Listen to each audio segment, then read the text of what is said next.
Yeah. All right, let's do this, guys. Gotta bring in our speaker audience. All right. All right. And we are live. What is going on? You are checking out a special edition of the RCWR show. It is our Royal Rumble 2018, the after show, coming at you live right now on multiple platforms for this Sunday night, January 28th of 2018.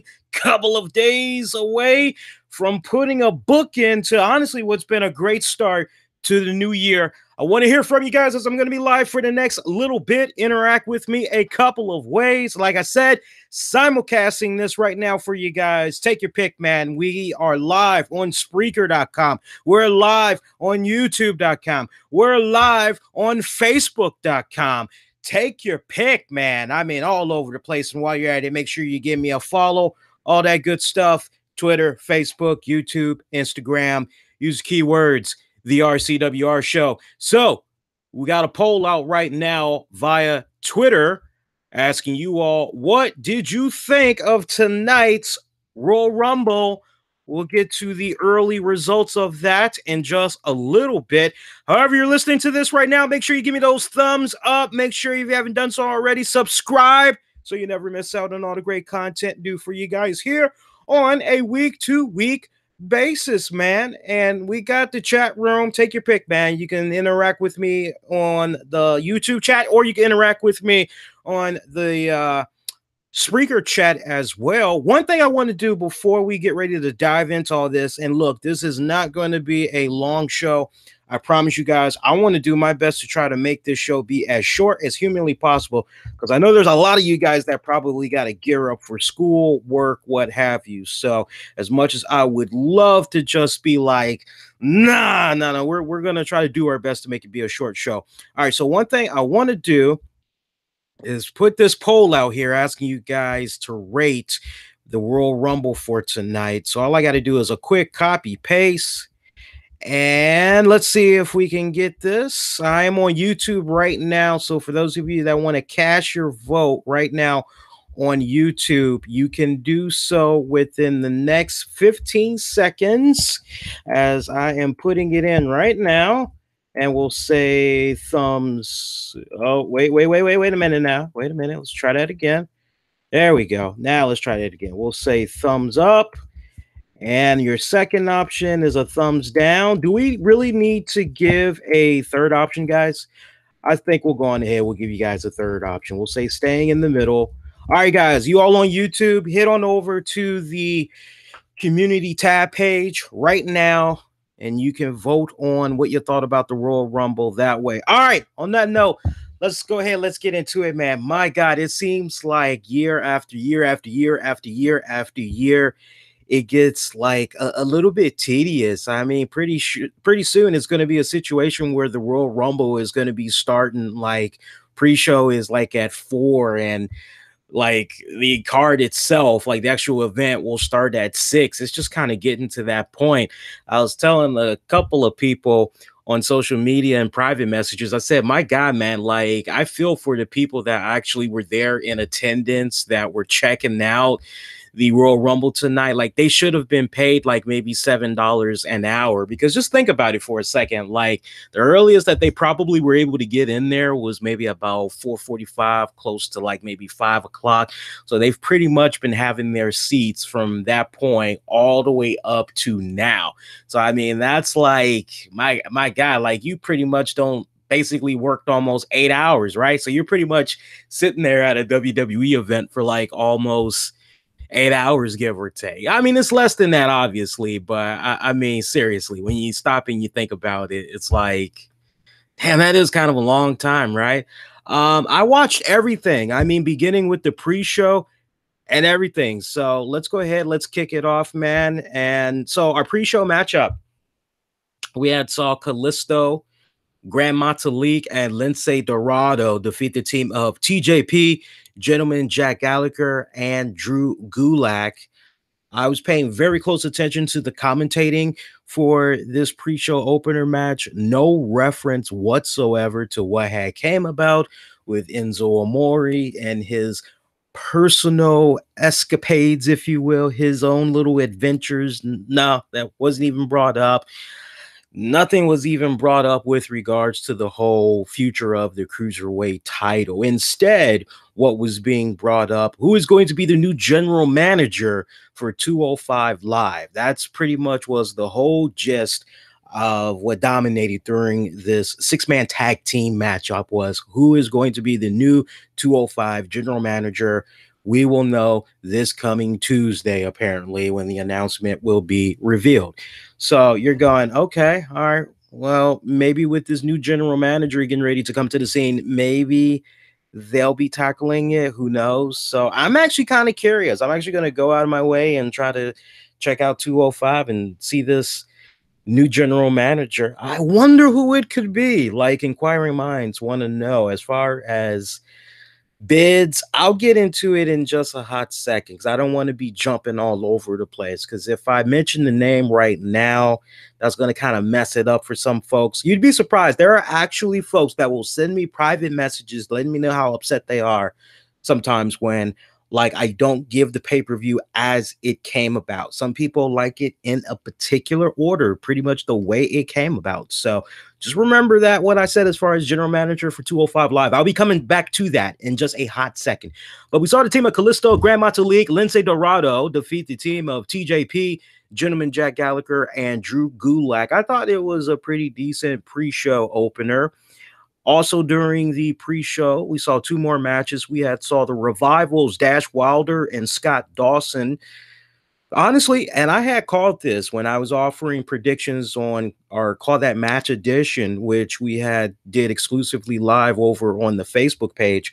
I had said, considering the great opportunity that the Revival was in on Raw 25, they got to interact with Lou Gallows, Carl Anderson, Finn Balor, basically the Click or Bullet Club, whatever you want to dub them. They basically were getting, they interacted with those guys, and then they also had the opportunity to interact with DX there. I know a lot of people kind of want to always be like, oh man, they got buried. It's like, no, it's like considering the great week that they had, being able to have bragging rights and say that they were able to participate in Raw 25 and that they shared the same ring with Gallows, Anderson, Balor, D-Generation X / The Click. Like, it's like, that's good bragging rights. And you were at a sold out Manhattan Center, right? So, I mean, that's good bragging rights. So, but I did say on the Call That Match edition, I said, you know what, considering what had went down with them on Raw 25, for me, it kind of made a little bit of sense, especially since they had just came back on WWE television not too long ago. They don't even have a month like under their belt. Not yet, at least. I mean, they're kind of creeping up on it, but I mean, when it's all said and done, the guys just came back. So you want to kind of give them a little bit of momentum in their favor. So for me, I was like, Revival, they got to go over Gallows, Anderson. And, it was actually a pretty good tag match. I could not take my eyes off of the Revival's trunks because of the weird, funky leopard attire design that they had going on. It was really just kind of, I wasn't feeling it. I'd like to see them go back to some solid colors from here on now. So hopefully I'll get that wish, because that was just so distracting. Like, honestly, for me, it made me take a serious look. And I don't know if anybody else kind of had the same situation as me, but in my particular case, because of those damn trunk designs, I couldn't help but like not take my eyes off of Scott Dawson's thighs. Like, I'm going, God damn, that dude's got some thick thighs.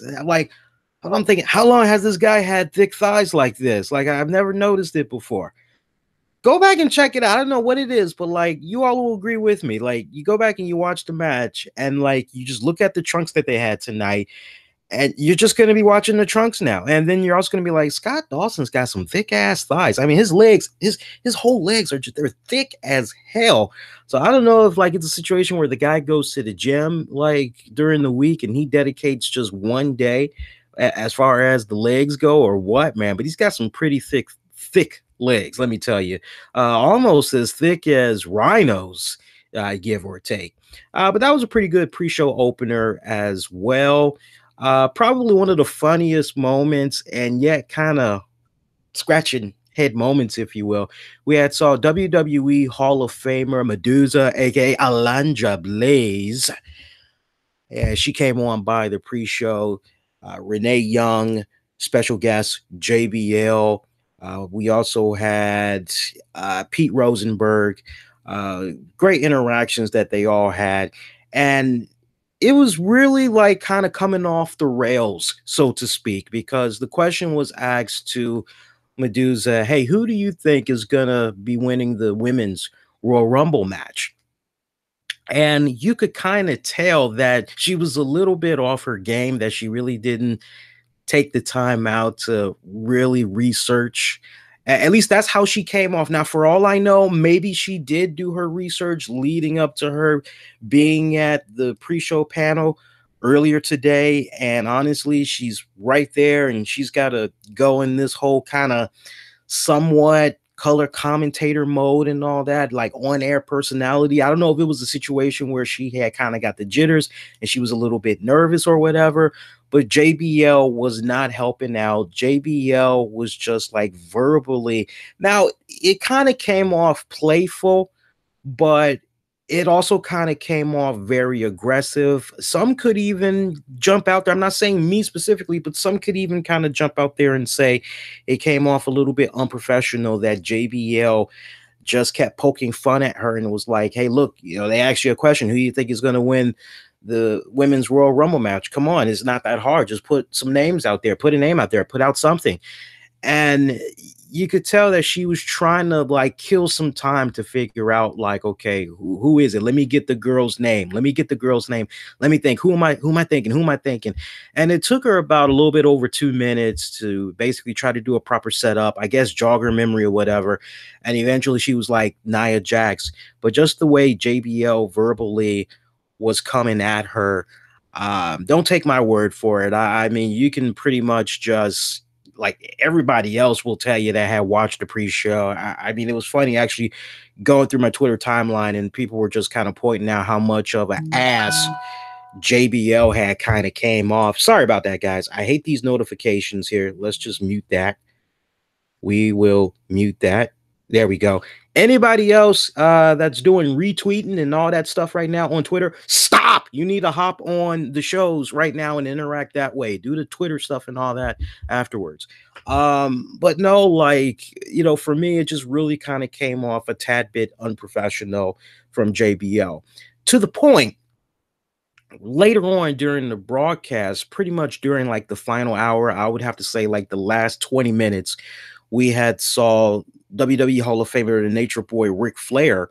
He joined the panel, and the question was asked to him, who did he think was going to win the men's Royal Rumble? And that kind of made a little bit of sense, because after all, you just had Medusa. She was talking about the women's side of things. Okay, so now you got Ric Flair, and you're kind of going, okay, Rick, so who do you think is going to win the men's side of the Royal Rumble? Rick could not give an answer. So you're kind of going, oh, damn, like what the hell? And I'm actually kicking back. I'm watching this and I'm waiting to see like how JBL is going to come at Ric Flair. If he's going to come at Ric Flair with the same enthusiasm, with the same tenacity that he did to Medusa. And he did not. If anything, he was just really praising the hell out of Rick. Just. Now, some people feel that, oh, well, hey, come on now, Ric Flair is a legend. It's like, well, Medusa is a legend too in her own right. It's like when you look up her bio, yeah, I get it that Ric Flair has respectfully won a lot of world heavyweight championships stretched across different promotions, and he's a multi-time world heavyweight champion and all that. Not for nothing, but when you do your research on Medusa as well, she has been a champion for promotions on at least 7 different occasions. Like when you add them all up, that's just if you want to count like the main belts. That's kind of putting to the side any other titles that she had won. You could just, okay, 7 times, and she's a WWE Hall of Famer. So, for me, that argument is just, for me, to each its own, but that argument kind of seems a little bit weak, because how you going to have a wrestler act one particular way to somebody, but then do a complete 180, like less than maybe you could say less than 45 minutes to an hour later. I just kind of believe a little bit inconsistency. That's all I'm basically saying. So for me, it was a little bit odd that it was like night and day with JBL. It's like, oh, so JBL does know how to be nice. He does know how to be professional and all that. And here's the real kicker. I was feeling JBL. I saw him. It was like, hey, JBL's back. All right, great. Haven't seen this guy in a while. All right. But then, like, right when it came down to Medusa, it was like, man, that really came off very prickish. Like, what the hell? And maybe when Medusa gets ready to do her own respective podcast for this week, maybe she can shed a little bit more light on what all had went down as far as her interactions with JBL and all that. Because she does have a podcast. I think she's up to about maybe 55 episodes or whatnot. Honestly, I would not be surprised if it was a situation. And I know the way it's kind of coming off right now, it very well may be a case where some will feel that Medusa was just like out of her element, that she didn't do her homework. I'm going to jump out there. I'm going to say that she did respectfully do her homework. I just think it was a case of, okay, now you got to be an on-air personality. You kind of got to be a commentator for a little bit. Maybe that kind of like got the best of her. And I'm sorry, but when you have somebody that is supposed to like pick up the slack a little bit, when they see that you're kind of fumbling a little bit, you're kind of struggling for words or whatever, they're supposed to come in and they're supposed to do nice, easy, smooth transition to kind of bail you out without making you look bad. That's the whole point that I'm making. And anybody that has spent any time being a professional podcaster, being a on-air radio personality, and you've had the pleasure and the experience of having co-hosts over the years, that's just one of the things that you automatically learn, is that when you see and kind of feel that your co-host is struggling a bit, you do everything you can in your power to save them and try to clean it up without embarrassing him, without it making it look like you're embarrassing them. I can't tell you how many times a situation has occurred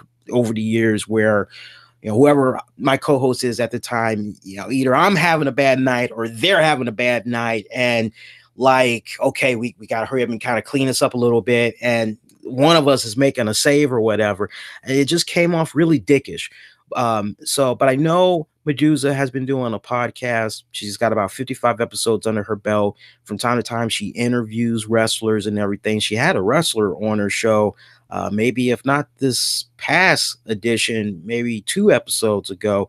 So I would like to believe that she did have a few names in her head as far as like who all she thought was going to win the women's side of the Royal Rumble. But when it counted the most, it happens. Like, I could be live on the air, like the bullet points in here in your mind, what you're going to say. But then sometimes when you're live on the air, you'll lose train of thought. You will get a brain fart live on the air. And it pretty much comes down to how you're able to work through that brain fart that you're having, quite honestly. But we also had one more pre-show matchup that had consisted of Bobby Roode. He had the United States Open Challenge. We would see one Mojo Rawley.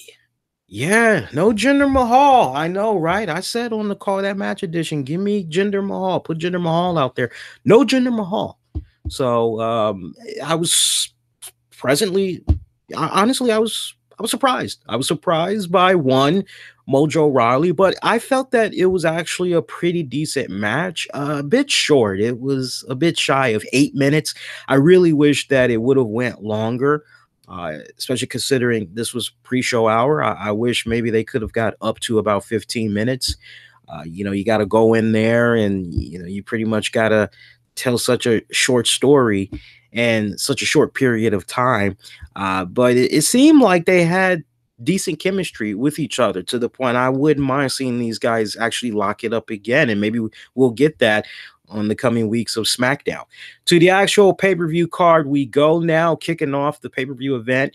By the way, great narration by Keith David for the Royal Rumble opener. Anybody that follows entertainment very closely knows their actors and all that. Keith David, of course, he was in They Live with the late Roddy Piper. But he's narrated a few things for WWE off and on over the years. It was actually pretty awesome hearing him narrate the opener for the Royal Rumble.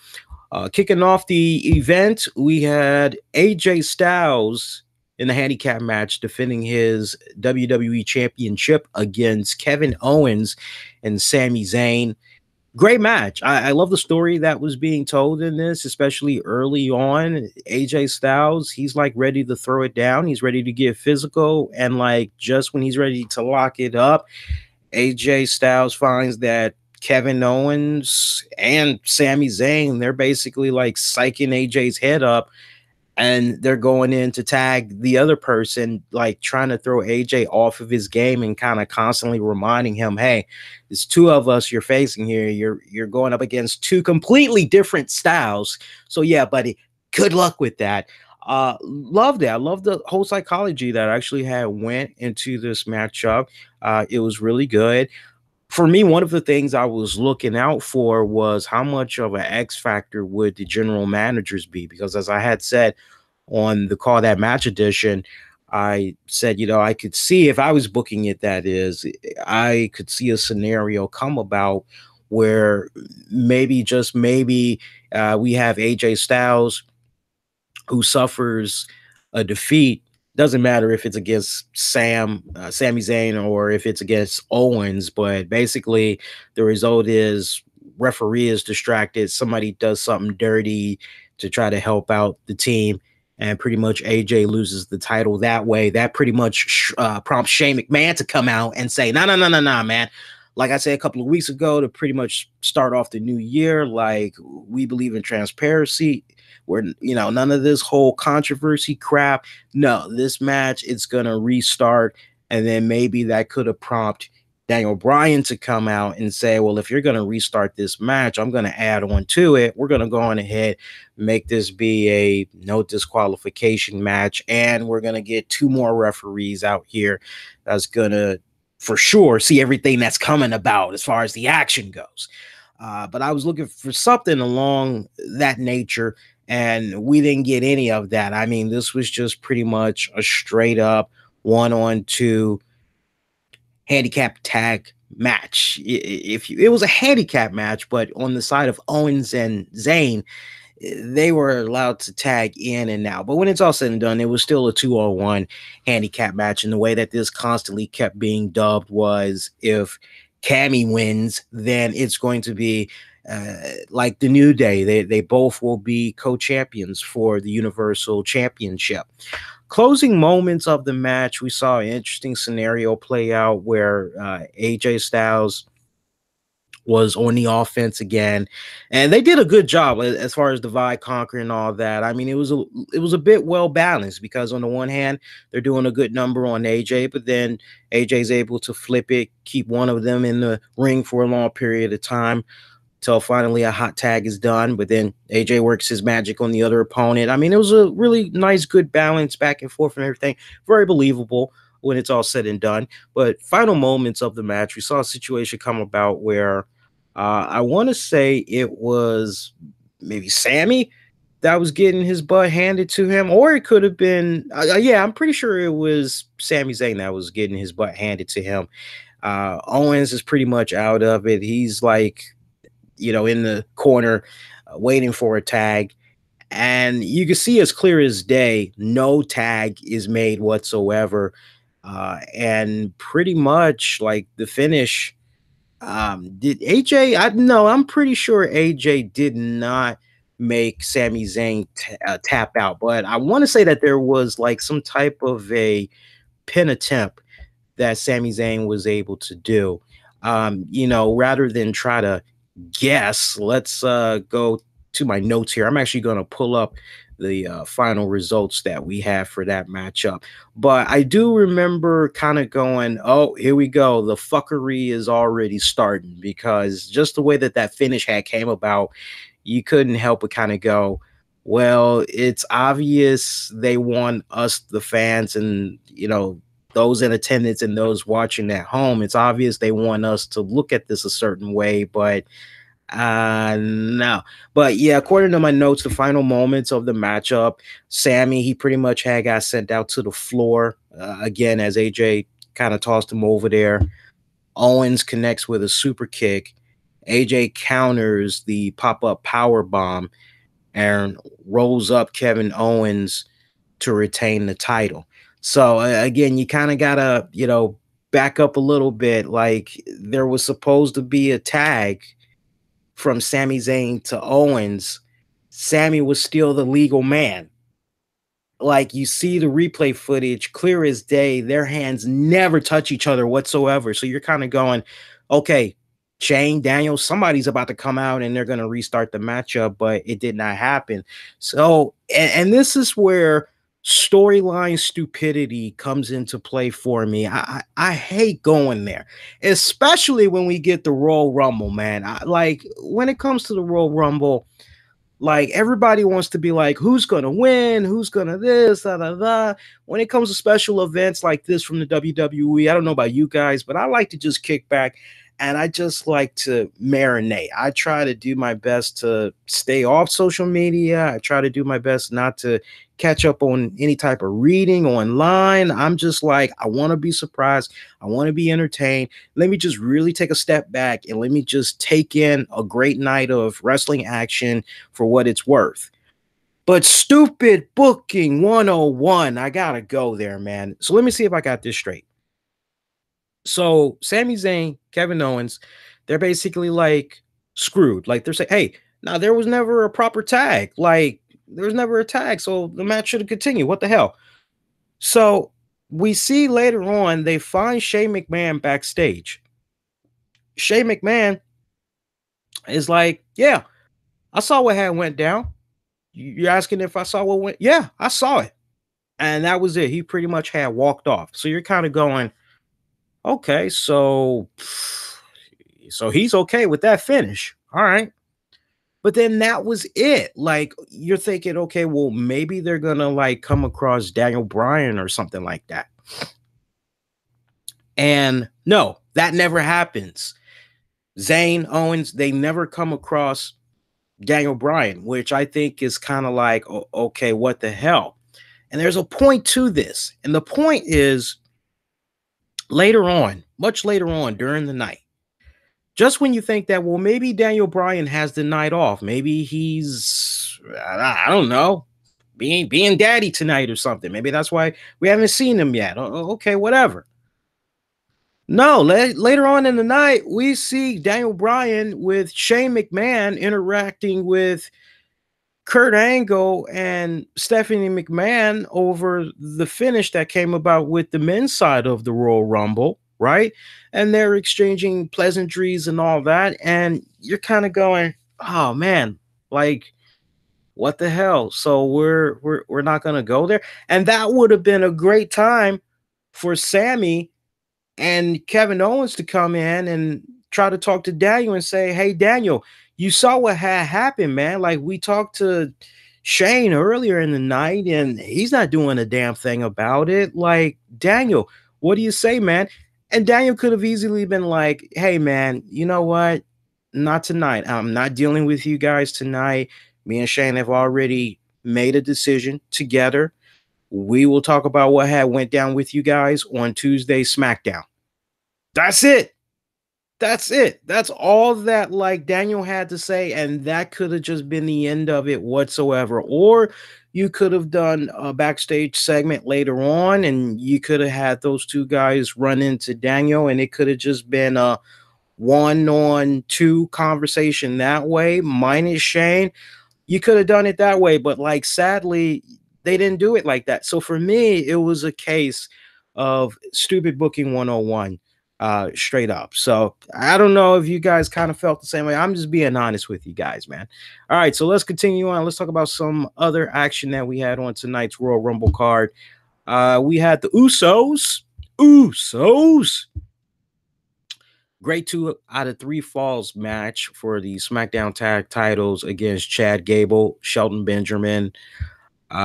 Great tag matchup. I mean, these guys went about at least almost 15 minutes long. And I gotta tell you, I thought this match was gonna go okay. Maybe the Usos, they do something, they pick up the first pinfall like real quick. Maybe it's a situation where who knows, maybe they use steel steps on Benjamin or Gable. That might get them a DQ, and it pretty much gives one win to Gable and Benjamin, but they're pretty much able to get a pin off of what they did with those steps. And boom, they do their little finish or whatever. Then it's tied 1-1. Now you got to go to, your final joint or whatever. But no, something that honestly I saw a few times in NXT, and I'm actually glad that it pretty much kind of leaked on over to the main roster now. I just hope it doesn't get spammed out like that, because in NXT, they love doing this. The finish, that is, had saw the Usos pick up both pinfalls. So much for 1-1 and then one more. No. We saw the Usos beat Benjamin and Gable 2-0. They did the sweep. You're going, damn, what the hell? I must say, it was surprising. I was expecting new tag champions, especially in light of the recent news that had came about with one of the Usos brothers. Kind of got a little bit of trouble with the law, so to speak. So I thought for sure that maybe, just maybe, we were going to get some new tag champions as a result. But powers that be still love them some Usos. Hey, I'm down with that. Personally, I just hope that these little shenanigans that the Uso brothers are doing when they're not working, kind of comes off like maybe they having a little bit too much fun. Gotta watch that liquor, man. That's all I'm saying. Just kind of watch that alcohol. Got to, man. All right, next matchup we go. But that was a really good tag matchup. It really was surprising. Like I said, they went 2-0. Normally, I see this type of behavior down in NXT. It's not spammed like that, but for sure, like within the past 4 years, I'll say, we've seen somebody just get a sweep over them.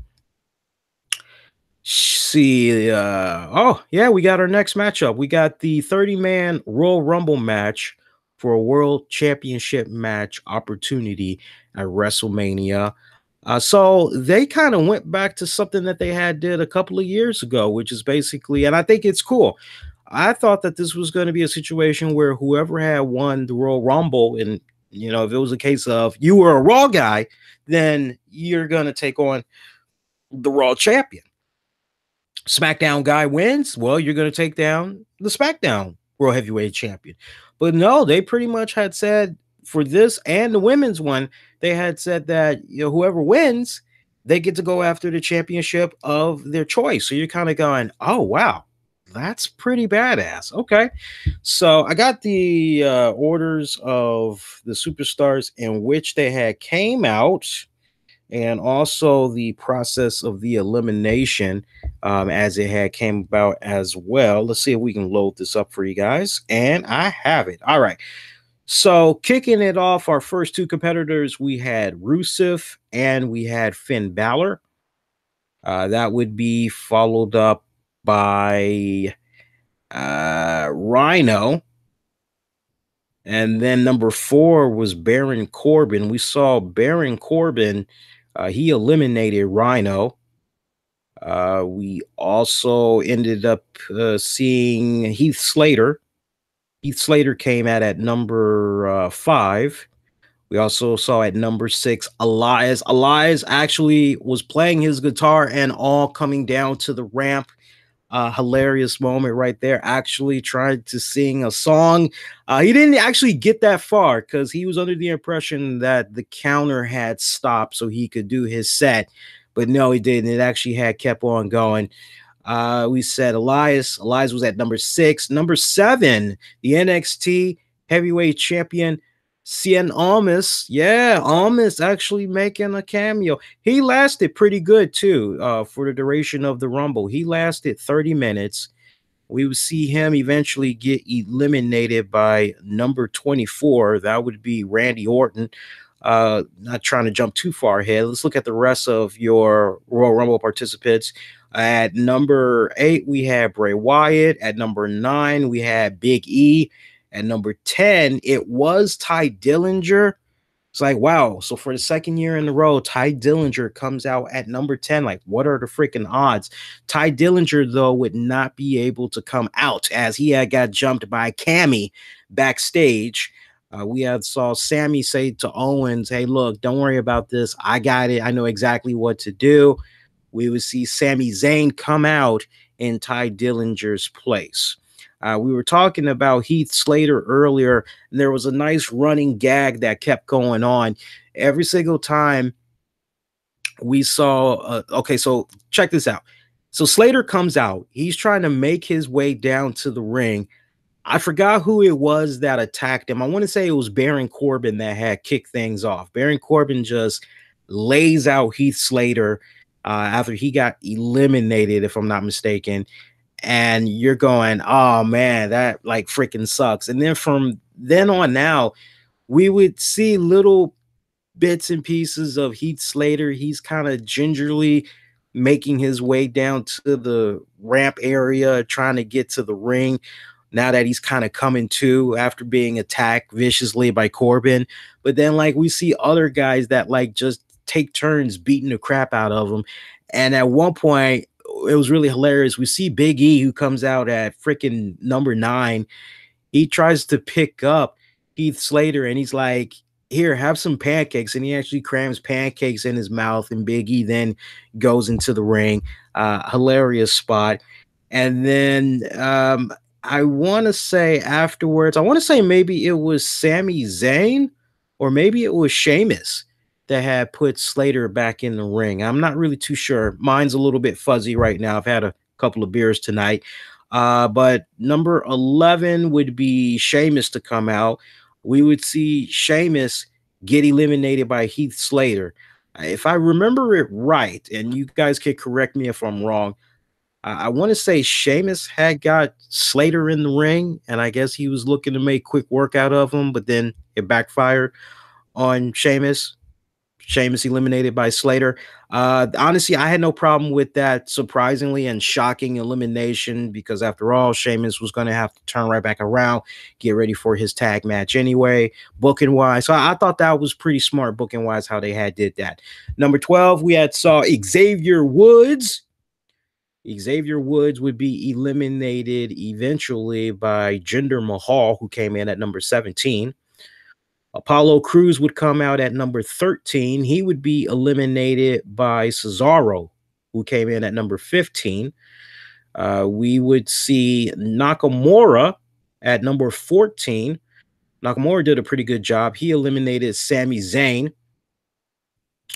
We would see Cesaro, who I mentioned earlier. Cesaro had got eliminated by Seth Rollins, who came in at number 18. Number 16 was Kofi Kingston, who almost got eliminated by Jinder Mahal, but eventually we would see him get eliminated by Cien Almas. Kofi had a really good spot. You know, that's the running gag with Kofi Kingston, which is how is Kofi going to like save his butt from being eliminated, right? And we saw a good spot came about. It looked as though at one point he was about to be eliminated by Jinder Mahal, but one of his feet had touched the mat. The other foot had touched Xavier Woods' chest. Yeah, because I remember Xavier Woods had got eliminated. I want to say maybe he was eliminated by Jinder because I know Jinder for a hot minute there. He had a couple of eliminations. So I'm not really sure if maybe it was Xavier he had took out. But Xavier was definitely on his back when Kofi Kingston went out. And Kofi's foot had hit the chest of Xavier. And then you see Big E, he comes along and he actually brings a plate of pancakes. And he's like, here, Kofi, rest your foot on this one as well. And so you see this going on, you're going, okay, so now how the hell is Kofi gonna like get in the ring? So basically, eventually, they pretty much had Xavier and Big E. They put their hands together. That is, I apologize. They put their hands together and they pretty much gave Kofi a alley oop into the ring. And it's like, okay, great. We see how you were able to get in. Okay, that was pretty clever. But then, like less than 5 seconds after that, we see Kofi get eliminated by Cien Almas. So you're kind of going, oh, damn. Like, okay, well, thanks for coming, buddy. Yeah.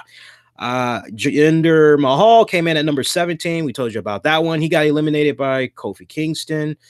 Let's see. Seth Rollins came in at number 18. He would be eliminated. Oh, God. Who did he get? I can't remember who he got eliminated by. Matt Hardy would come in. Matt Hardy got eliminated by Bray Wyatt. They pretty much had actually took each other out. Believe it or not. John Cena came in at number 20. He would get eliminated by Nakamura.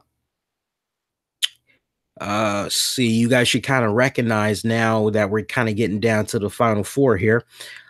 See, number 21. Stand back. There's a hurricane coming through. Hurricane Shane Helms. Have not seen this man in a good minute in the WWE.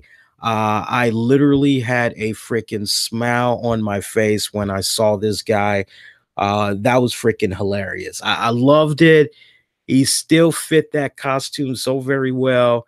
But, you know, for me, I've been seeing Hurricane Shane Helms off and on. I mean, seeing him in Impact Wrestling doing a little something, something. And matter of fact, yeah, last I remember, he was in Impact Wrestling for, God, it feels like maybe he was there for maybe a year or more. He was being the mouthpiece and all that for Trevor Lee. And I can't remember the other guy, but Trevor Lee was like the main one because Trevor Lee was holding on to that X Division title. And I remember, like, storyline wise, Hurricane or Shane Helms, he loved him. Some Trevor Lee. Wish I could remember the name of the other guy. It's maybe Andrews. No, not Andrews. I got my guys mixed up, but definitely Trevor Lee was the other one. But it was great seeing him. You know, it was kind of like, whoa. And great mark out moment when you see Hurricane standing toe to toe with John Cena. So you're kind of going like, and I think it was Corey Graves that basically had said, hey, it's like two superheroes like in the ring at the same time staring down at each other. And I'm kind of going, yeah, that's about right. It's basically Super Cena taking on Hurricane Helms. Like, yeah, this is going to be great. But we saw Hurricane. He was only in there for like a hot second. I mean, he was hitting the poses and everything. Actually tried to do the choke slam to John Cena, but Cena pretty much had scooped him up. Looked like he was getting ready to do the attitude adjustment. Pretty much toss Hurricane Helms out that way. But he was still getting a great pop. I mean, as far as pops from the crowd, that was definitely like the biggest pop right there. I would have to say the biggest pop. Just kind of playing it back in my head. Definitely Cien Almas, great pop that he had received. For sure, Hurricane, great pop. Matt Hardy got a nice little pop as well. Cena gets the standard reactions that like you would come to expect by now.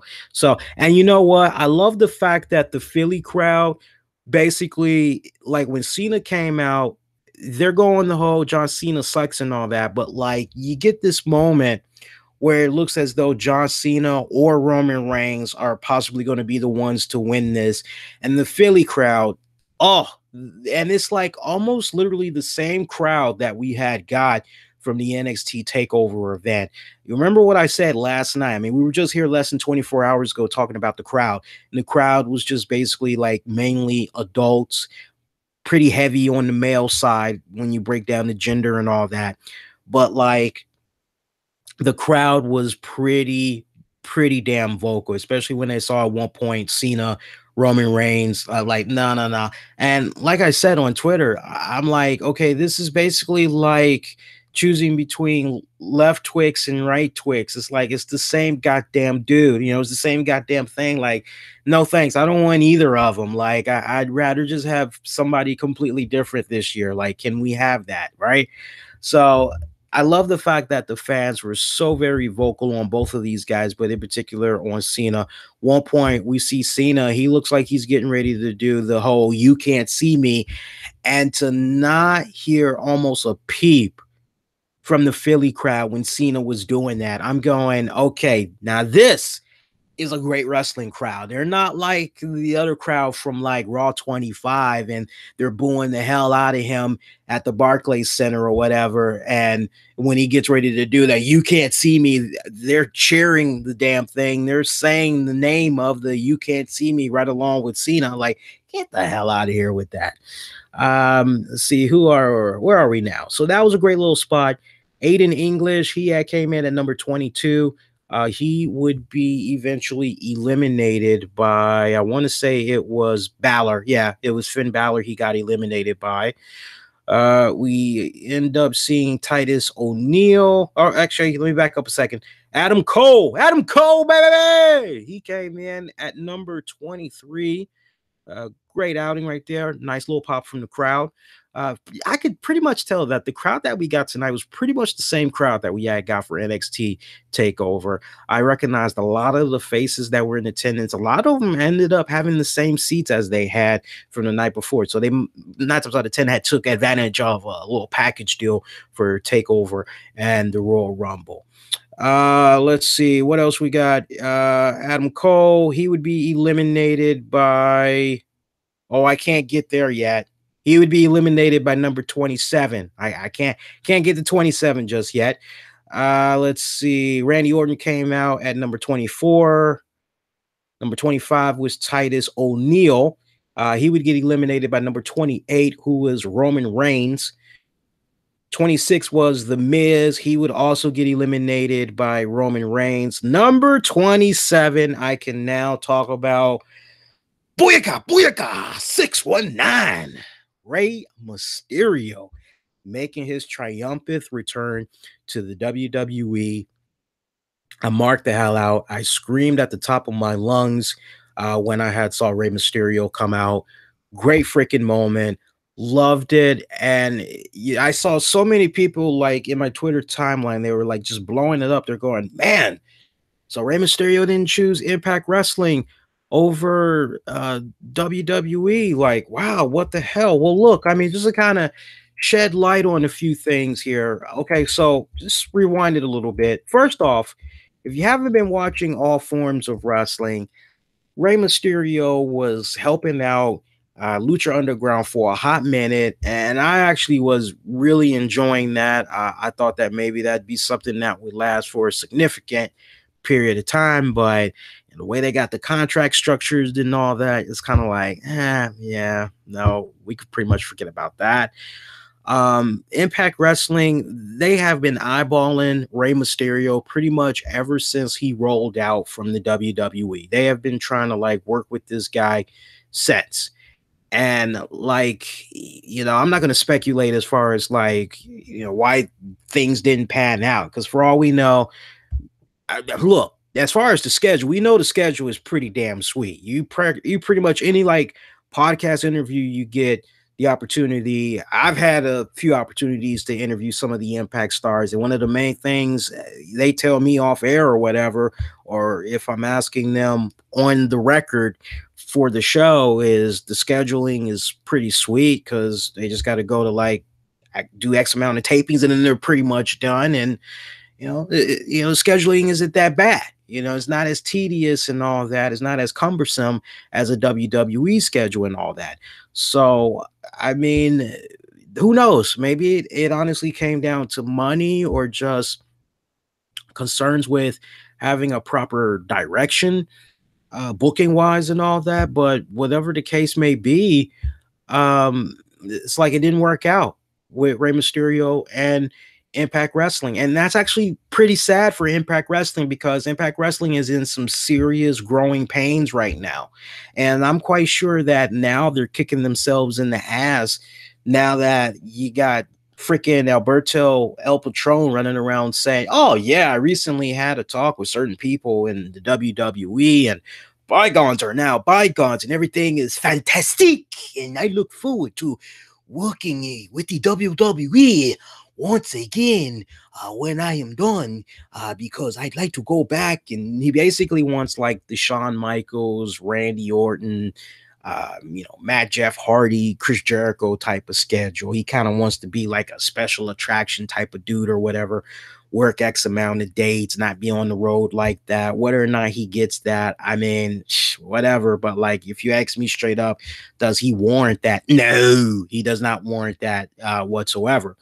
But like Impact Wrestling, they are like in growing pains right now. And I'm sure that after hearing what they had heard about El Patron saying how he's looking forward to eventually going back to the WWE, it's like, fuck, we're paying you all this money. And like, this is what you say? Like, you're supposed to be putting our brand over. You're supposed to be putting us over and everything. Like, and this is what you're doing? Like, what the hell? Yeah, I'm sure they're now probably going, you know what? We should have made Rey Mysterio priority number one and not Alberto El Patron. But it is what it is. But I mean, last we had saw of Rey Mysterio, you got to go back around the 2012 to 13 period. He was teaming up there with Sin Cara. The way it was kind of looking, one could kind of make the argument maybe a future WrestleMania matchup or whatever. Maybe it was going to see a heel Rey Mysterio try to work with a face Sin Cara or whatever, or maybe it was going to be vice versa.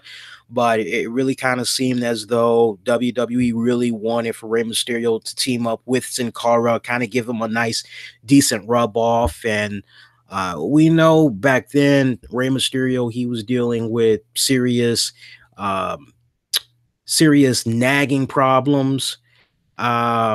He was losing, like, if I remember Rey Mysterio right back then, some of the stuff that he was dealing with nagging injuries. And I remember ultimately what came about. It was time for him to like renegotiate his contract with the WWE or something like that.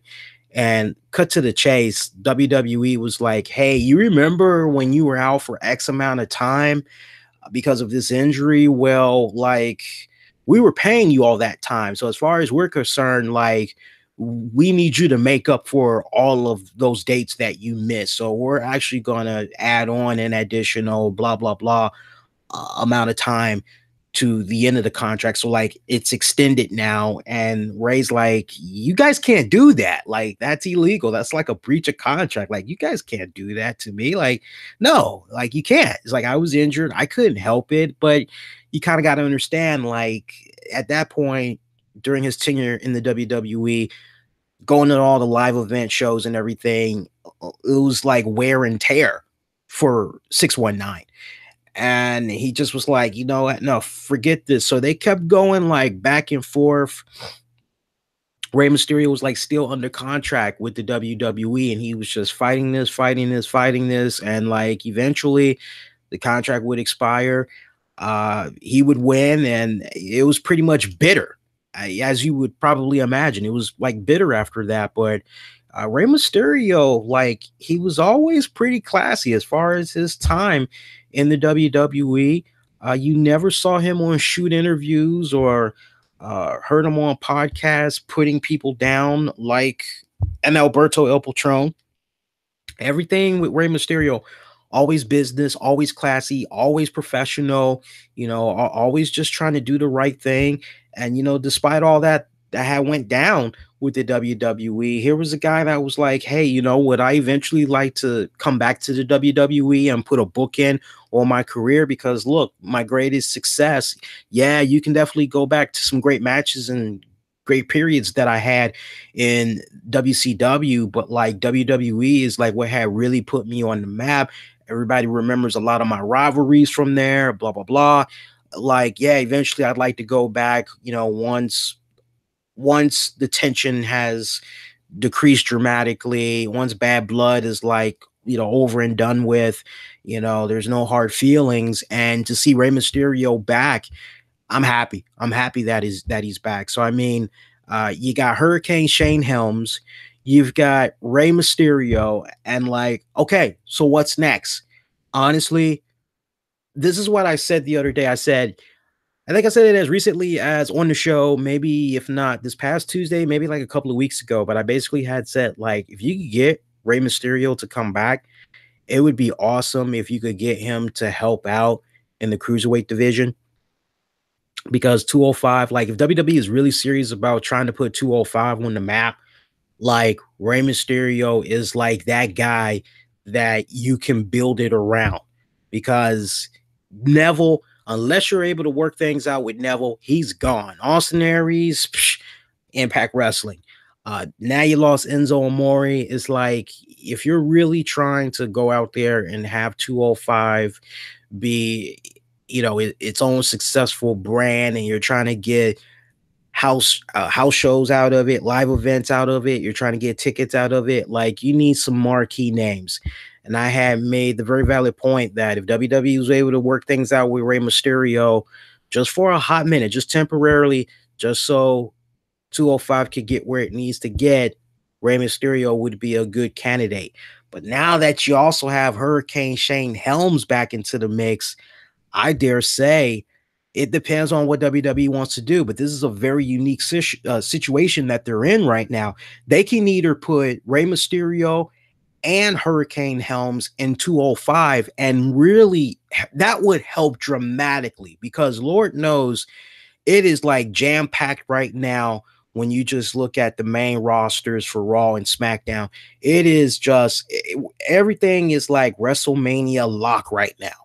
So to try to help out 205 and put those two guys over there, that would be great. Or you could just be like, okay, you know what? Let's have Ray maybe go on over to SmackDown, and we'll let Hurricane go to 205. Either way, I'm saying, if I'm WWE, I'm going to do everything in my power to try to have one of those guys help out in 205. And I don't know, maybe it could be a situation where eventually they swap out, that way you can get more revenue and all that from the guys when you pull them out and then bring them on the main brand. Like, look, we know Rey Mysterio sells merchandise.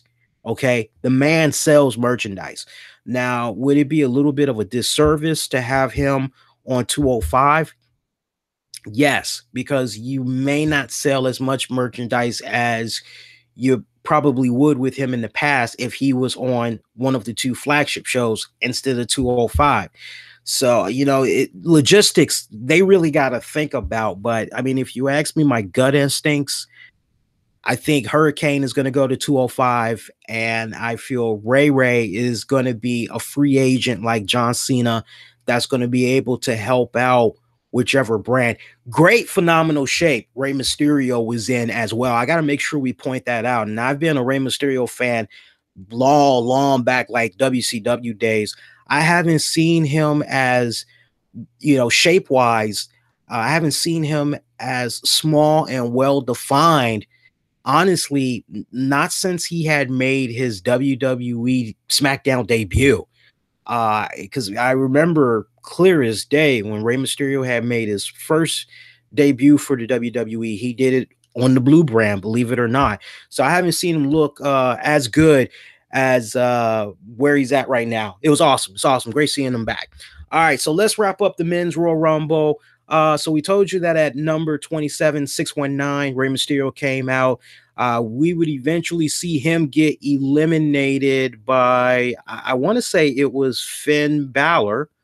Number 28 was Roman Reigns. He got boozed like a mother. We told you about that earlier. It's basically like left Twix, right Twix, left Twix, Roman Reigns, right Twix, John Cena. The fan, they could care less. It's the same goddamn thing.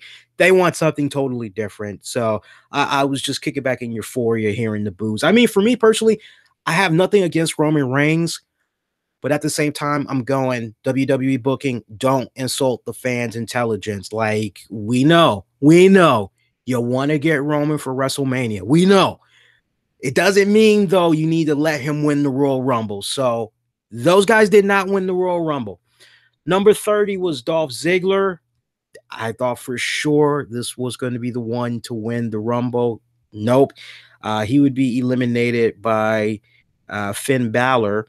Your winner for the 2018 Royal Rumble is none other than Shinsuke Nakamura. Very happy for the guy. Honestly, I did not see this coming, especially with the way that Nakamura had been booked within recent months. It kind of just gave off the impression, I think a lot of you guys would agree as well, because honestly, I did not see a lot of people saying Nakamura is going to win. Nakamura is going to win. I didn't see that. A lot of people were pretty much going, it's either going to be Roman Reigns, or maybe it's going to be Dolph Ziggler. I kept seeing those two names floating around the most. I even saw some saying, hey, well, maybe it's going to be Randy Orton. Who knows? But Nakamura was like truly out of nowhere, and I didn't think WWE booking had the heart. Powers that be, management, I did not think they had the heart to go in that direction as far as like, hey, AJ Styles, Shinsuke Nakamura at WrestleMania. Man, look at what these guys did in New Japan Pro Wrestling at Wrestle Kingdom. Like you got to watch this. This was really good. Man, look at this. We got to do this. And the fact that they pulled this trigger, it's like, wow, okay, WWE, I like the ride you're taking me on for WrestleMania. All right, sign me up. I'm down. Post-match, we would see Renee Young. She would ask Shinsuke, okay, so congratulations. Which championship are you going for? And he pretty much said, I'm going for the one held by AJ Styles. So that's it. We're going to see AJ Nakamura at WrestleMania. That should be a freaking classic one. But great men's Royal Rumble match. I must admit, it was a great men's Royal Rumble match. All right, we got a lot more action to go. Give me those thumbs up if you're enjoying the stream so far. However you are checking it out right now, I want to say a big thank you to those that's checking this out via YouTube, also via Facebook, and also via Spreaker. Make sure you give me the like, the subscribes. If you have Facebook, definitely like the show page, because I'm always now posting great exclusive content on there, and I love interacting with you guys. Facebook.com/the RCWR Show. Once again, Facebook.com/the RCWR Show. And shout out to those of you that are in the YouTube chat right now. And let's continue on, man. So we got a little bit more action we can dive into. See how many more matches we got here. Oh, yeah, we're doing pretty good. All right, so we got 3 more matches. Let's go for it. All right, our next matchup. Pretty short matchup, too. Decent tag match, though. Cesaro, Sheamus taking on Seth Rollins and Jason Jordan. Now, some want to know, how do I feel about the men's Royal Rumble match being where it was? Because some people are like, hey, man, maybe that should have closed out the pay-per-view event, because it's almost kind of like having your orgasm before you even get kissed on, before you even get 1 play, 2 play, 3 play, 4 play, 12 play, the R. Kelly song. It's just pretty much, all right, you got yours and you're happy now. So it's like, oh, well, what about Cesaro and Sheamus? And what about the women's? Like, no, I'm good. I'm good. Thank you. I got mine. I just got it. It came out. I'm good. Thank you. Honestly, considering how the entire card had went, I'm actually fine. The placement of it, I'm actually fine. It to me, just the way it went down booking wise and just knowing how everything had came out, I was totally fine with it. I thought WWE did a good job with the way they had booked all the matches. So I'll definitely jump out there. I must say, I had a little bit of trepidations, especially with the women's Royal Rumble match. I'll dive a little bit more into that in just a hot second, but considering just how it came about overall, I thought WWE booking did a good job. Cesaro, Sheamus, they had defeated the team of Seth Rollins, Jason Jordan to become WWE Raw Tag Team Champions for a 4th time. Closing moments of this matchup. I mean, honestly, we saw a critical moment that had came where we see Jason Jordan. He takes like this bump. I want to say maybe it was from Sheamus. I don't know if Sheamus did like a bro kick. No, he didn't do a bro kick. I want to say Sheamus had pretty much did a good strong Irish whip of Jason Jordan into the turnbuckle outside of the ring, and that pretty much had made Jason like dazed and confused or whatever. And Jason had like a hard time like getting around. And we pretty much had saw Seth Rollins at this point going forward in pretty much like a handicap match. And at one point, we see Jason Jordan like he realizes, oh man, Seth is like getting his ass handed to him. I need to like try to help this guy. So he actually tags himself in when he gets the opportunity, and he gets in holding on to his head, looking dazed and confused, like he don't know where the hell he is. And then he tags Seth Rollins, goes back out. Seth is like, he just been doing all the work for like, God, it felt like he was doing most of the work for about 7-8 minutes. He's looking at Jason Jordan like, what the hell, man? Like, damn, dude, like, I need you in there. Like, I'm not ready yet. Like, what the hell? And we see Jason Jordan, he just pretty much begins to walk away. And Seth Rollins is like, dude, where are you going? Like, don't leave me like this, man. Where are you leaving me hanging? Like, where the hell are you going? And we pretty much had saw Cesaro, Sheamus. They gained up on Seth. They made good work of him. As you could basically say Jason Jordan turned his back on his tag team partner, because the only thing that mattered to Jordan at that point was sitting on top of the steel steps with his back facing Seth Rollins and the in-ring action, and just favoring his head as Cesaro, Sheamus destroyed the hell out of Seth Rollins to become Raw Tag Champions once again. I don't like the fact that this is getting so freaking hot-shotted, because it's like normally we would see situations where like, okay, weeks upon weeks of build up, a couple of months of build up, but it just really seems like this is being truly hot-shotted. One could kind of make the argument, yeah, but Lee, Seth Rollins is a little bit in purgatory right now. Like, it's been kind of bad. If you're a Seth Rollins fan, it's been kind of weird looking at his placement within the past 7 months. It's like, what's going on? And one could kind of make the argument that, well, Seth Rollins is taking a back seat right now because this is pretty much all about Roman Reigns, and Dean's injured. He's probably not going to be back in time for Mania or whatever. So WWE booking, like, whatever plans they may have originally have had, like, now that's on the back burner, and they got to work with what they got. And so some could kind of make the argument, well, it's better than nothing. You gotta work with something. Something's better than nothing.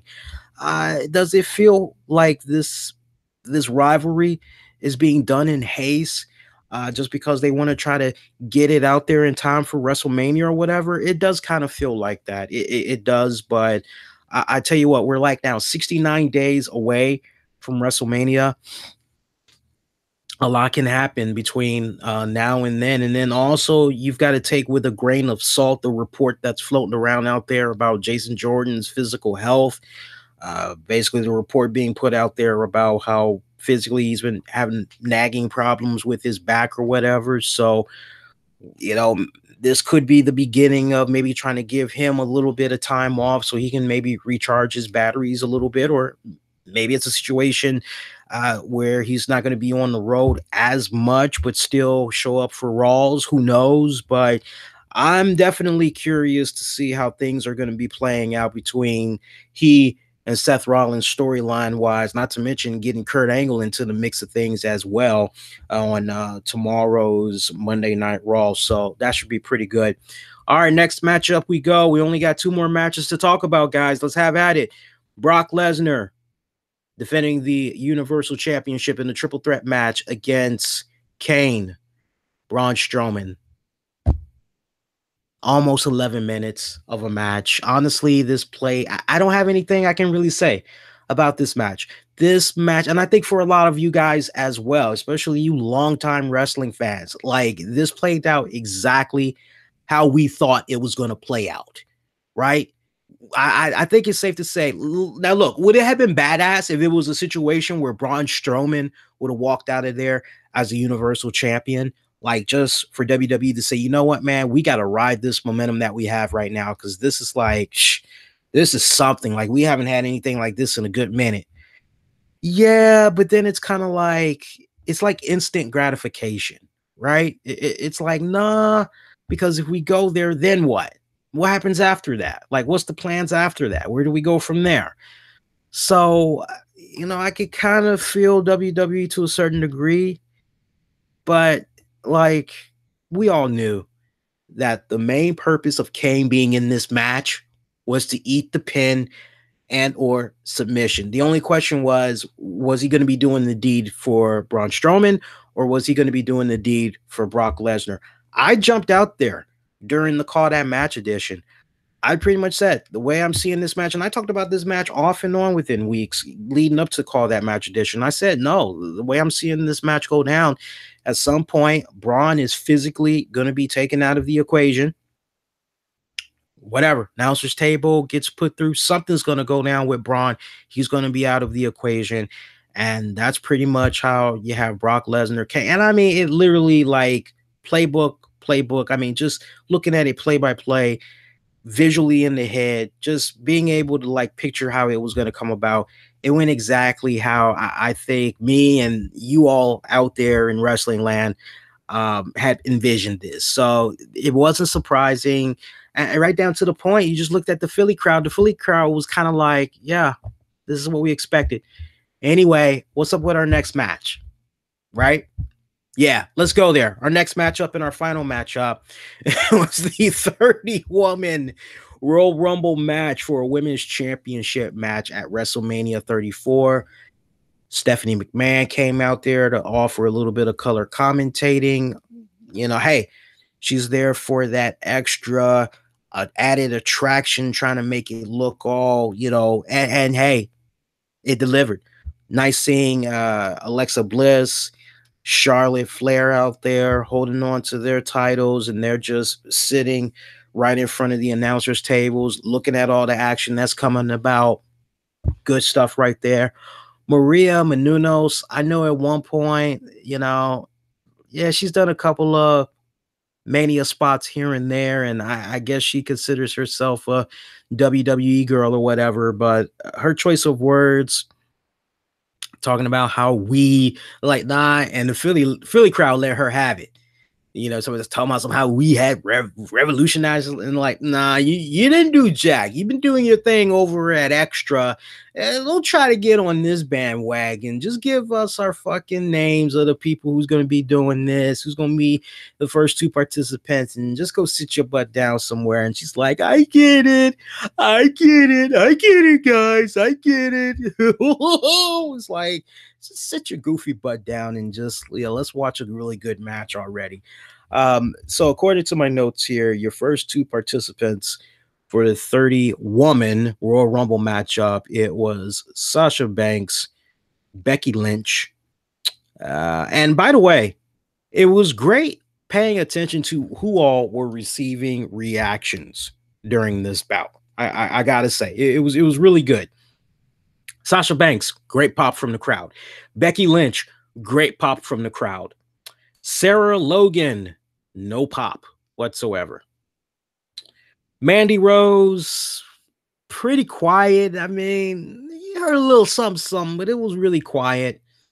Corey Graves damn near creamed his pants. Stephanie McMahon seemed like she almost had to come out of character to control his ass, tell him to settle on down. Number 5 was Lita. Lita getting a really great big pop from the crowd. Let's see. Shout out to Lita, by the way, having the hashtag Time's Up as part of her ring attire. Good stuff right there. Number 6, Kairi Sane. I apologize. Kairi Sane. Number 7, Tamina. What the flying hell was Tamina wearing tonight, by the way? Tamina was wearing something that, like, it seemed like what she was wearing was from LL Cool J Around the Way video. I wasn't sure if Tamina had came to like wrestle or if she like came to be in the next Salt and Pepper music video or something. I mean, my God, like her attire was just, I wasn't feeling it. I just was not feeling it. That was the, of all the attires, that one was just kind of like, I wish that would have been a case where it was just straight up black. That way I didn't have to look at the attire as much as I had looked at it. I was happy to see her pretty much get eliminated rather quickly. She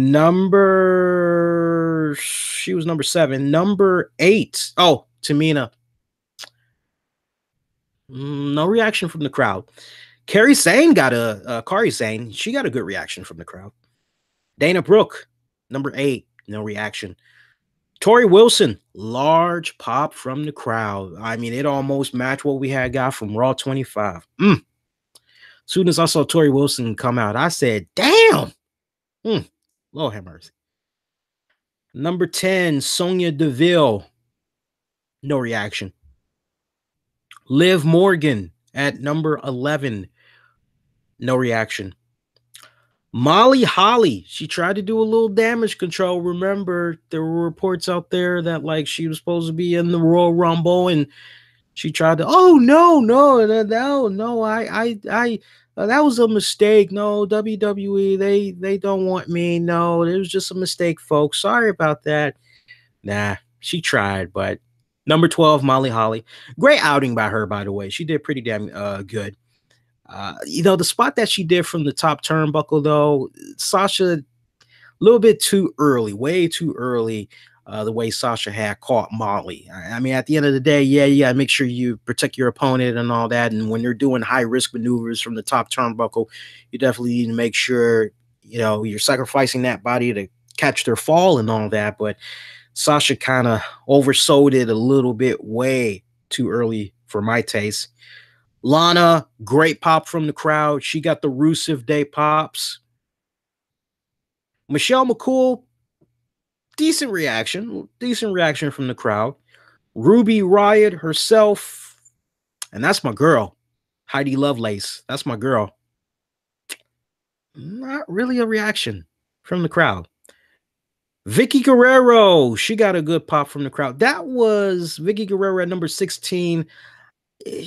For me, I would have preferred it if they had put somebody else in that spot.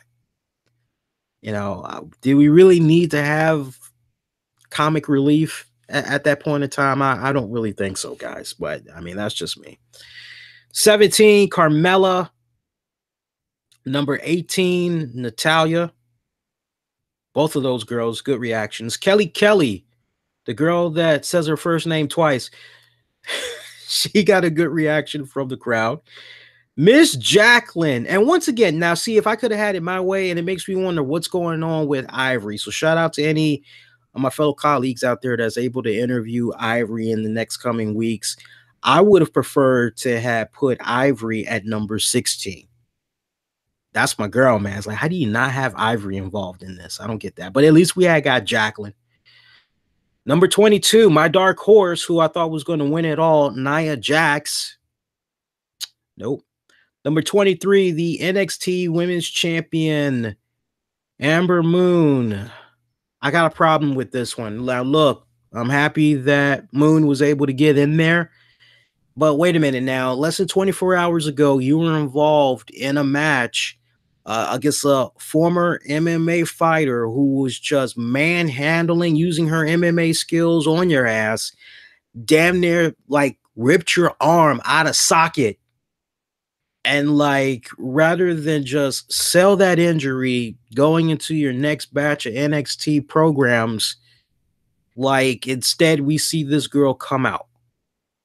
She gets involved in the Royal Rumble match. Like for me, that just kind of rubbed me the wrong way. It kind of devalued what she did against Baszler less than 24 hours ago. And it also kind of put a little bit of the value on what all she had did to Amber Moon less than 24 hours ago. So I just wasn't feeling that. I know some of you guys are going to try to talk me out of that, but I really wasn't feeling that. Number 24, Beth Phoenix. I love seeing Beth Phoenix get in the face of Nia Jax. I mean, that was kind of like, hey, I'd love to see this. Actually, this would be an actual good program. Would love to see that. 25, Asuka. Number 26, Mickey James. Number 27 and 28, the Bellas. Number 29, Bailey. And number 30, Trish Stratus. It was great seeing Trish Stratus. She still looks fine. I tell you what, man, she still looked fine. We had saw Trish Stratus. She did a couple of eliminations. I love when she had locked it up with Mickey James. It's got me wanting to check out the Rivalries edition that Trish and Lita did. That's on the WWE Network right now. Makes me want to go back and check that out one more time. I would recommend you guys check that out as well, especially you newer listeners that aren't familiar with the Trish Stratus, Mickey James rivalry. You're in for a good treat, trust me. The way they did that Rivalries edition episode was pretty damn good. Let's see. We also saw Trish Stratus. She locked it up at one point with Sasha Banks. I mean, Trish was flowing pretty damn well. I gotta tell you, Trish, Tori, freaking Kelly, freaking Molly Holly. Can we like have these girls in any capacity on the roster? Because these girls can definitely still contribute. I mean, I was just kind of like, they're still young. I mean, it's not like when I say that, it's not like, oh, well, they're old women, they're past their, no, but they are at different stages in their lives. You know, many of them, especially Molly Holly, she's doing the whole Christian thing and all that. But I think of Molly Holly in today's WWE, especially given how family oriented they are now, how they like to do things for the troops and they like to do all these cool things for the kids. I think a Molly Holly would fit very well in today's WWE. All the wrestlers that you see that does shoot interviews and all that, kayfabe commentaries and all that, they're like, oh no, you know, backstage it's really cool. There's no rats running around, and everybody's just playing video games or going to the gym, watching stuff on Netflix or whatever. Like, it's a totally different, more friendlier atmosphere in the back amongst the boys and the girls nowadays. So I think Molly Holly would do pretty damn good in today's WWE. But all the girls that I mentioned, all of them would do very well in the WWE today. Michelle McCool needs a little bit of work. I mean, she's definitely a little bit rusty. We can all admit that. But I mean, for the most part, she was okay. She was definitely better than the girl that likes to say her name twice, Kelly. I'm sorry, I refuse to call her Kelly. I'm just gonna start calling her Kelly. Y'all can call her Kelly. That's the girl that has to say her first name twice. That's how I dub her. Let's see here. What else though? Do we don't really need to go over the eliminations, do we? No, we really don't need to go over the eliminations. So as far as Asuka winning the women's edition of the Royal Rumble, I mean, you know, it's obvious that Triple H's fingerprints are still all over this girl. He is doing his best.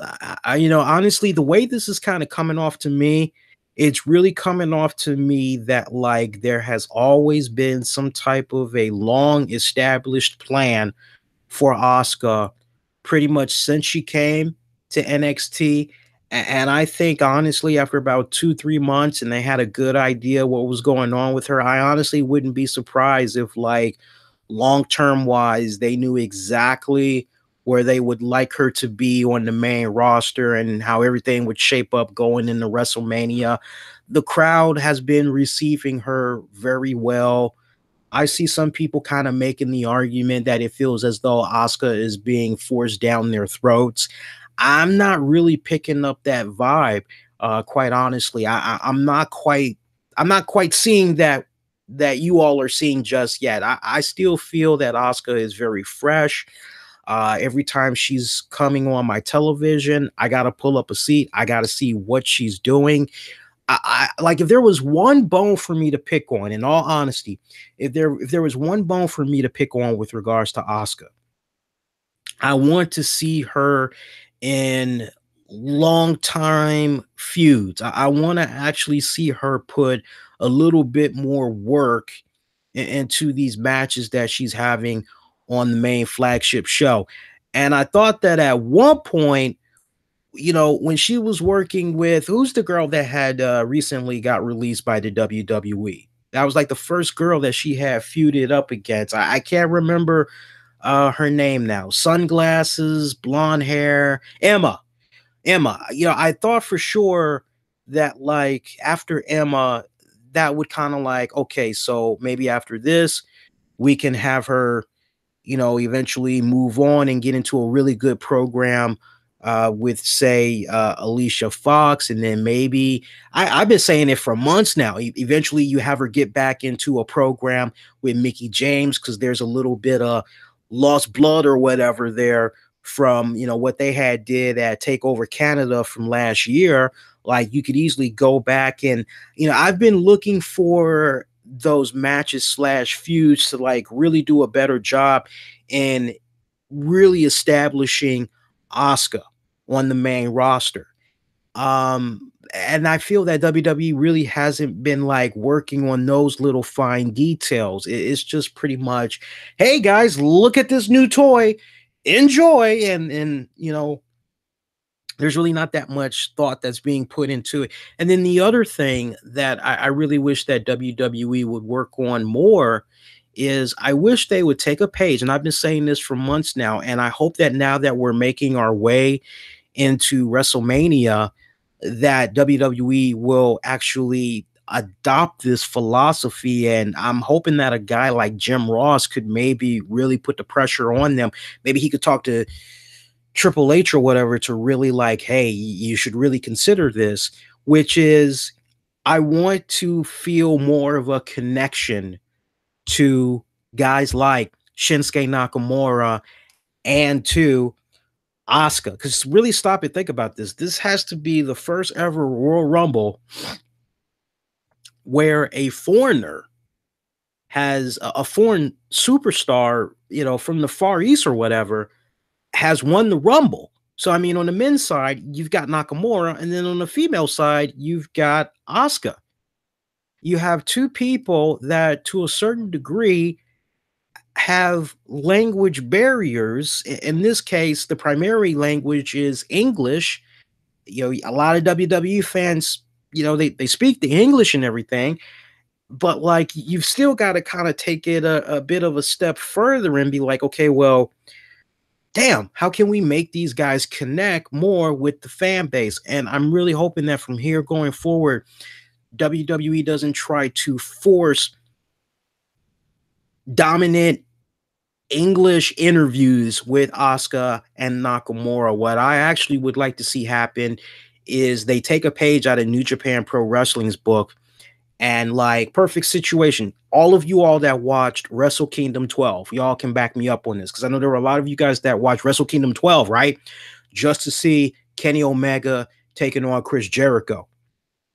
So look, remember when they had Chris Jericho pop up and he was talking about how he had been away and everything? What did you see? He was talking English, but there was Japanese subtitle text. Well, in this case, go on ahead, let Nakamura, let Asuka talk their native language, and then we get the English translation. If we're at home, hey, that's fine for us. For those that's in attendance, maybe it could be a situation where they actually, on top of getting English subtitle, like, not everybody is going to be able to read. If you're at the arena, 9 times out of 10, it doesn't matter how big the screens are. If you got a nosebleed seat, you're probably not going to be able to read it, right? Right. So on top of English subtitle, you also got to have like an English voice come over, and pretty much you can still hear them talking their native language, but you get like an English voiceover to help them out.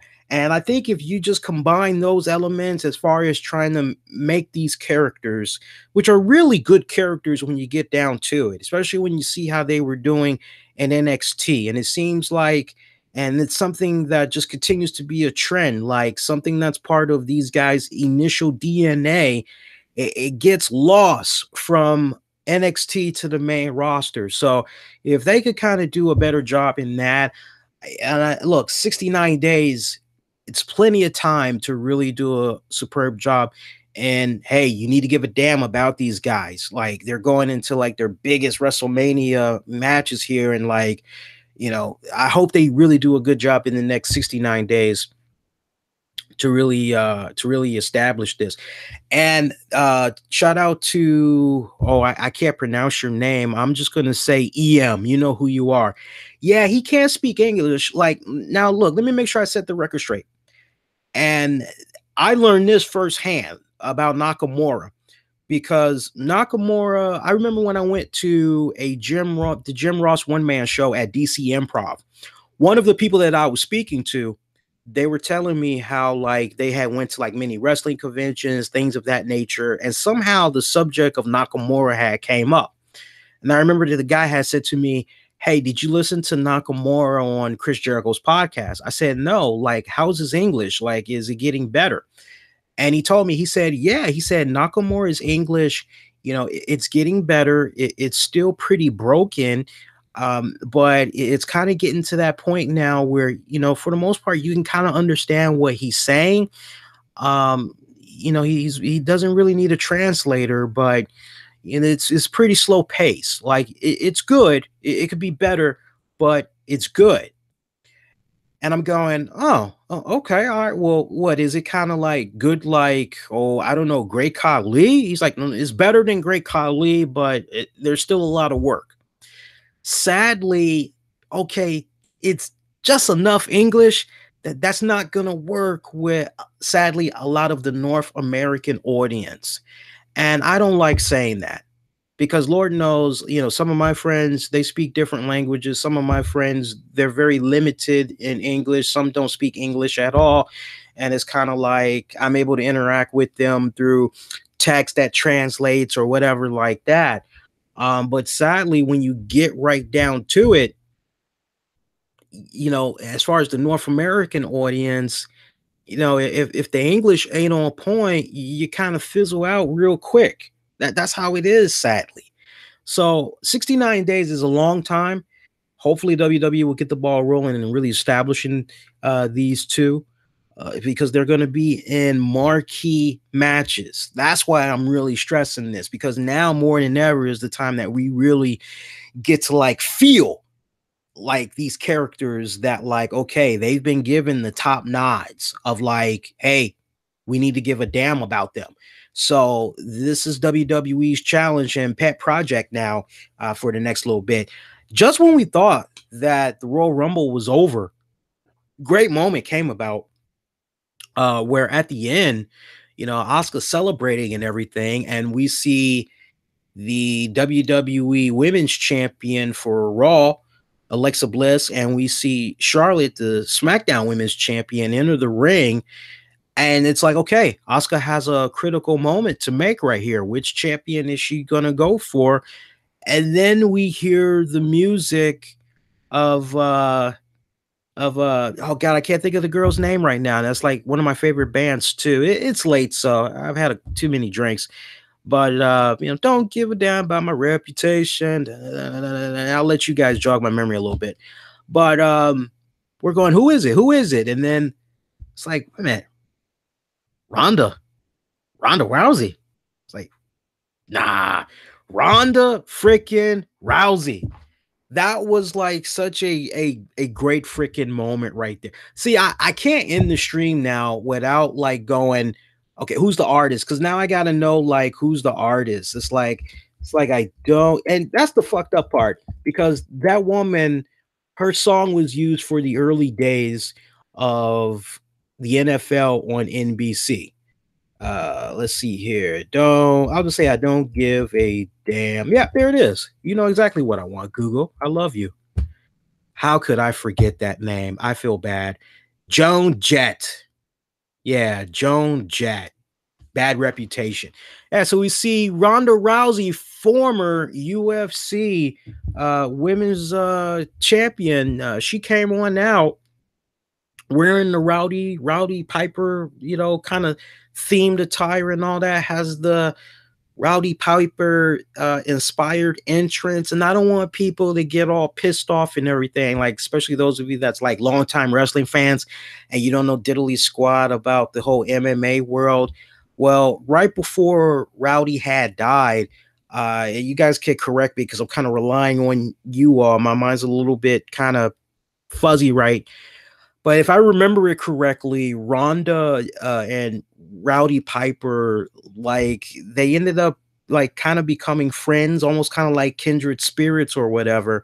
And when it came to one of her fights, and like she wanted to, uh, you know, come out to a theme or whatever like that, and she wanted to like come out wearing a certain type of attire, Rowdy gave his freaking blessing, and he was like, "Yo, you nah, man, like you're Ronda Rousey, you're Rowdy, and it kind of like stuck to her ever since. So I don't want people thinking like, oh, how dare WWE disrespect the memory of Roddy Piper. It's nothing like that whatsoever. I didn't think this was going to happen because we had like one report that was put out there that Ronda was out filming a movie or whatever, and a lot of people were kind of like, there's no way she's going to be able to make it in time for the Rumble, since she's filming this movie. And I can't remember where exactly she was filming the movie, but that's the impression that a lot of people were left with. So you're kind of going, well, it's going to happen eventually, we're going to get her in the WWE, but like as far as the Royal Rumble, and I tell you, it was a pleasant surprise. Like, I have been anticipating her in the WWE. It's just been a matter of when, where. I've now got to dig up the audio because at least maybe within the past 2 months, maybe 2.5 months, I said something along the lines of, if it was me booking WrestleMania, Asuka has been undefeated for so long, it would just be badass to see Ronda and Asuka lock it up. Like, if you're gonna have Asuka lose, what better way to do it than like, maybe against Ronda or whatever. That would be a pretty interesting matchup. I personally feel I think they definitely would be able to deliver on that one, tell a really good riveting story and everything. That would be much different than, say, Amber Moon taking on Baszler. It would be, it's not the same beast, so to speak. Definitely not the same beast. Some will probably challenge me and say, no, Lee, it is the same beast. It's not the same beast for the simple fact, yes, is it a former MMA fighter that's coming into the world of professional wrestling? Yes. But also at the same time, you got to do the booking smart in such a way that, like, not only is it believable, but the finish has to make everybody happy. And I still kind of feel that with that finish that had came about from Takeover, that should have been done differently. And I think WWE could learn a thing or two from that if they decide they want to go with Ronda taking on Asuka at WrestleMania. And the only reason why I'm kind of going in that direction is because we see Ronda come out and she gets in the face of Charlotte. She gets in the face of freaking Alexa Bliss. She gets in the face of so Charlotte, Asuka, and Bliss. She gets in all three of their faces, and she keeps pointing at the WrestleMania sign. So one of them she wants at WrestleMania. Like, who's it gonna be? Who knows? But one of them she wants. Which one is she gonna get? I think that'd be a really good poll for you guys as well. I think I'm going to put that up on the YouTube channel as well. Ask you guys who you want Ronda Rousey to face at WrestleMania. Do you want Alexa Bliss? Do you want it to be Asuka? Or do you want it to be Charlotte Flair? Like, or do you want other? Like, I'm actually going to put that up. So as soon as the stream is over, I'm actually going to go on ahead and I'm going to post that up. But that was really badass. I loved it. It was a great finish. Honestly, I had a little bit of concern. I wasn't really sure how the crowd was going to be able to handle this Royal Rumble match for the females, wrapping it up. I wasn't sure if maybe their energy was going to be out of it completely. A lot of concerns that I had, especially with it being in Philly and them being so vocal. And not only that, but like I said, just from observation, less than 24 hours ago, a very male dominated, as far as fan base goes, it was very male dominated. It looks like you had males that pretty much was like, 20s and up or whatever.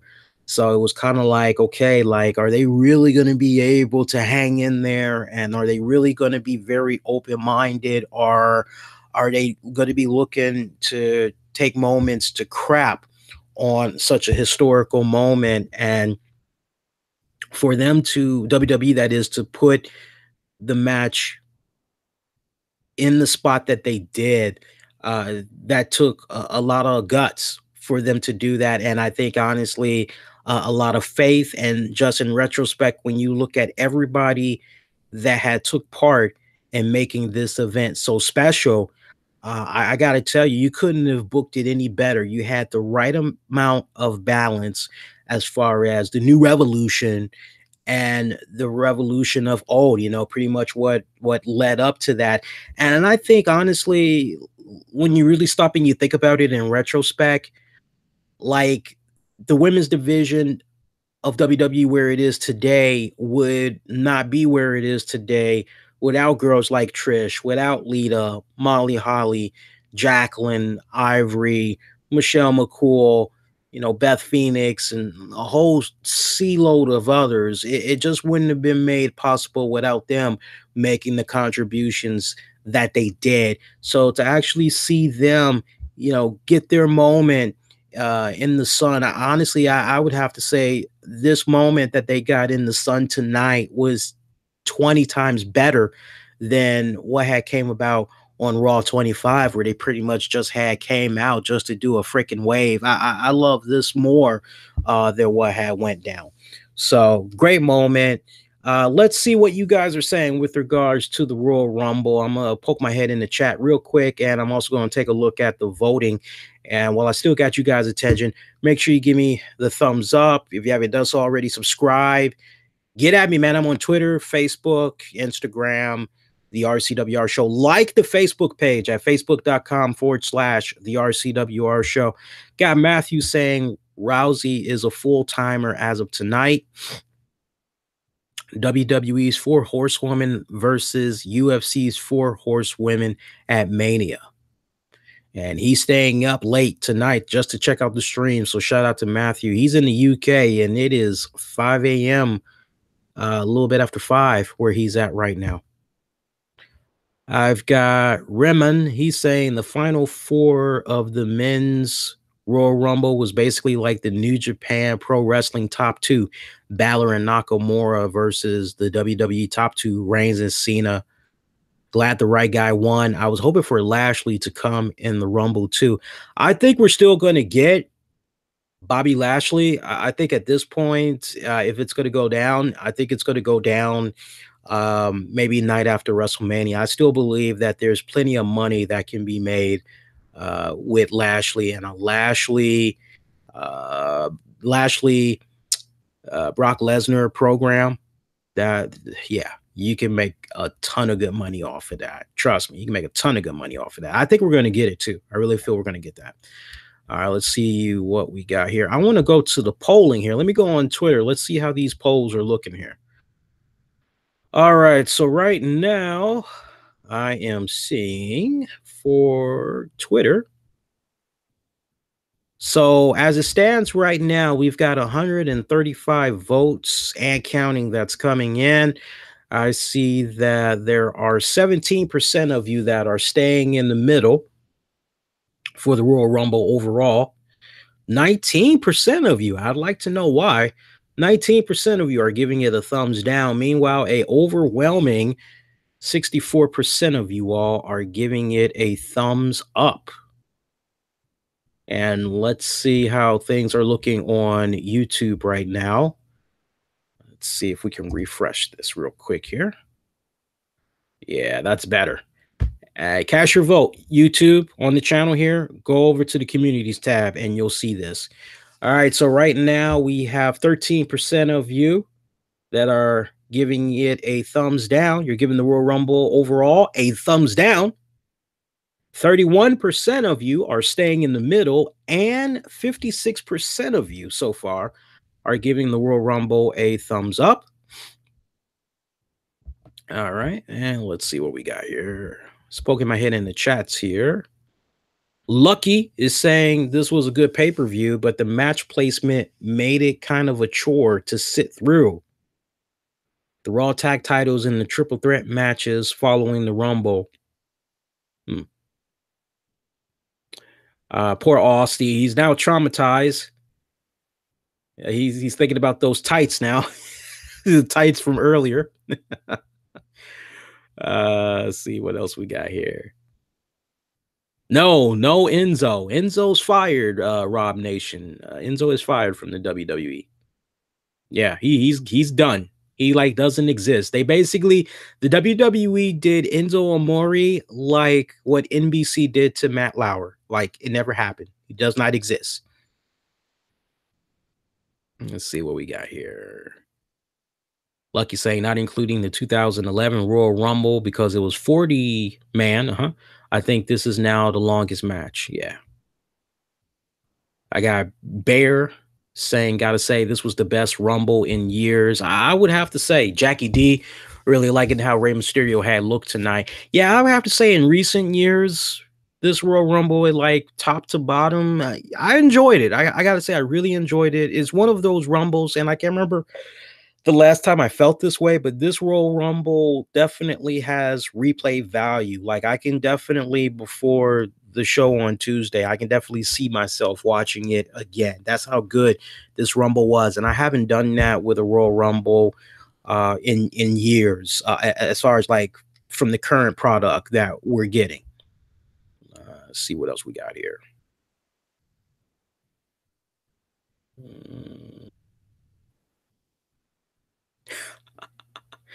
I saw a bad joke about poor Rey Mysterio's knees. I like that.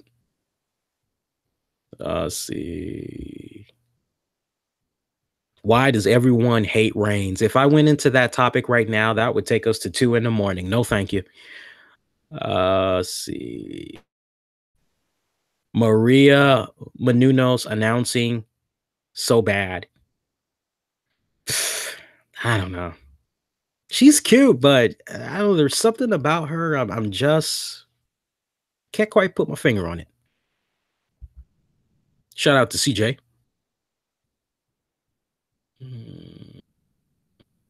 Worthless specimen. Brock punch out Braun for real after Braun need his head. Ha, all that size for nothing.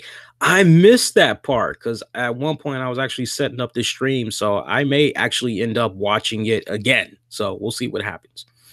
All right, guys, that is going to do it. Give me those thumbs up, subscribe, like, all that good jazz. I'm going to go on ahead and I'm going to shut this bad boy down. But do continue to leave your comments, reactions to the Royal Rumble event, man. So keep the comments coming. Get at me on Twitter, Facebook, all those great platforms. And your next edition of the RCWR show. At this point, I'm going to be coming at you guys live Tuesday night, January 30th, 2018. As soon as SmackDown goes off the air, I will be live on Spreaker, and I'll also be live right here on youtube.com. So for you guys on YouTube, I just want to say thank you guys so much for checking out the stream, and you guys take care. Have a good night.